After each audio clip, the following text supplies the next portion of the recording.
श्री स्वामी समर्थ. गुरुचरित्र सार्थ मराठी. अवधूत चिंतन श्री गुरुदेव दत्त. अध्याय 5. श्रीपाद श्री वल्लभांची जन्मकथा.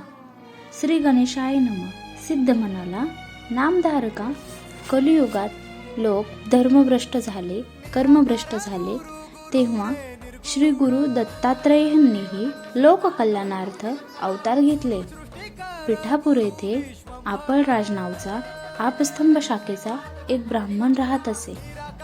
त्याची पत्नी सुमती धर्मशील व पतिव्रता होती. ती विष्णू दत्ताची भावभक्तीने आराधना करायची. एकदा अमावस्येस आपळराज नावच्या घरी पितृश्राद्ध होते.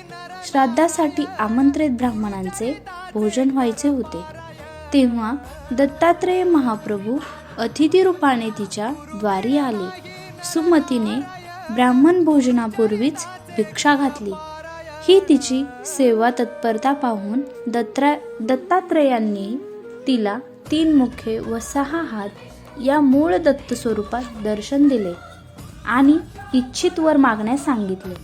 सुमतीने श्री गुरूंची स्तुती केली व म्हणाली, गुरुदेव, आपण मला अतिथी रूपात माते अशी हाक मारली, ते वचन खरे हो. मला अनेक अपत्य झाली, ती जन्मताच मेली. जे 2 पुत्र जगले त्यात एक आंधळा आहे तर दुसरा पांगळा. असे पुत्र असून नसल्यासारखेच आहेत. माझा पुत्र तुमच्यासारखा महाज्ञानी, जगद्वंद्य, देवांसारखा आणि परम पुरुषार्थी असावा अशी माझी इच्छा आहे. ती तुम्ही पूर्ण करा. दत्तात्रेय म्हणाले, माते, तुला अपेक्षित असाच पुत्र होईल. तो महातपस्वी असेल. तो तुझ्या कुळाचा उद्धार करील. त्याची मोठी कीर्ती होईल.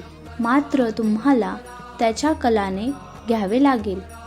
त्याचा शब्द मोडला तर तो तुमच्याबरोबर राहणार नाही. सुमतीला वरदान देऊन दत्तात्रेय अदृश्य झाले. हे वृत्त तिने पतीला सांगितले. तेव्हा त्यालाही खूप आश्चर्य वाटले. तो सुमतीला म्हणाला, दत्तात्रेयांनी तुला माते अशी हाक मारली, त्या अर्थी तेच पुत्र रूपाने तुझ्या पोटी जन्म घेतील. आपले भाग्य आज फळास आले.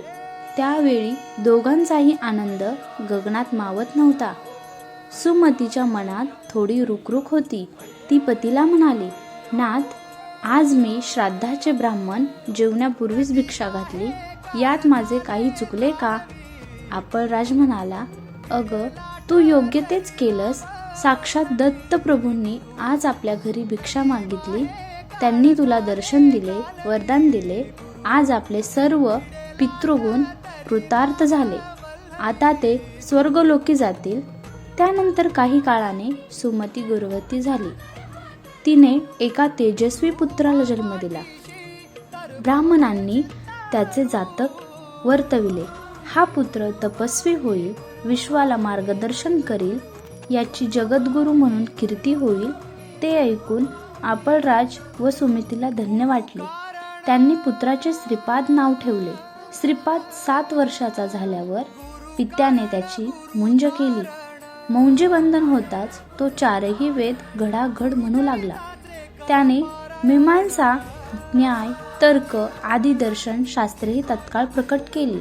लोक त्याला अवतारी महात्मा म्हणू लागले. त्याने आचार, विचार, कर्म, प्रायश्चिते, वेदांचा अर्थ, वेदांचे रहस्य अशा अनेक विषयांचे ज्ञान लोकांसाठी प्रकट केले. श्रीपाद 16 वर्षाचा झाला तेव्हा त्याच्या मातापित्यांनी त्याला विवाहबद्ध विचारले. तो म्हणाला, मी तपस्वी ब्रह्मचारी आहे. योगरूपी श्री हीच माझी पत्नी, म्हणून मी श्रीपाद श्री वल्लभ आहे. लवकरच मी उत्तरेकडे जाणार आहे. ते ऐकून आपळराज व सुमतीला वाईट वाटले. दत्तात्रेयांचे वचन आठवून त्यांनी त्याला विरोध केला नाही. ती दोघे म्हणाली, बाळा, तू आमची म्हातारपणीची काठी आहेस. तूच निघून गेलास तर आम्ही कोणाकडे आशेने बघायचे? तू आमचे दैन्य दूर करशील अशी आमची अपेक्षा होती. आता आम्ही काय करायचे? श्रीपादाने त्या दोघांचे सांत्वन केले. तो म्हणाला, आई बाबा एवढेच ना, मी आत्ताच तुमचे दुःख घालवितो. मग त्याने आपल्या दोन्ही भावांवर अमृतमय कृपादृष्टी टाकली. तर काय आश्चर्य, ते दोघेही अव्यंग्य सुंदर व सुदृढ झाले. त्यांनी श्रीपादाचे कृतज्ञतेने पाय धरले. श्रीपाद म्हणाला, तुम्ही माता पित्याची सेवा कराल तर इहलोकी पुत्र पौत्रिकांचे सौख्य भोगून शेवटी मुक्त व्हाल. ते सर्व पाहून आपळराज व सुमतीला आनंदाश्रू आवरत नव्हते. श्रीपादाने त्यांनाही आश्वासन दिले, हे तुमचे दोन्ही पुत्र शतायुषी होतील. यांच्या घरी अखंड लक्ष्मी नांदेल. यांची मोठी कीर्ती होईल. यांचे वंशज वेदशास्त्र संपन्न, सदाचारी व प्रतिष्ठा प्राप्त होतील. मला साधुजनांना दीक्षा देण्यासाठी उत्तरेकडे जायचे आहे. अनुज्ञा असावी. माता पित्यांच्या डोळ्यात अश्रू तरळत होते. त्यांनी वंदन करून श्रीपाद क्षणार्ध अदृश्य झाला. तो गुप्त रूपाने काशीस आला.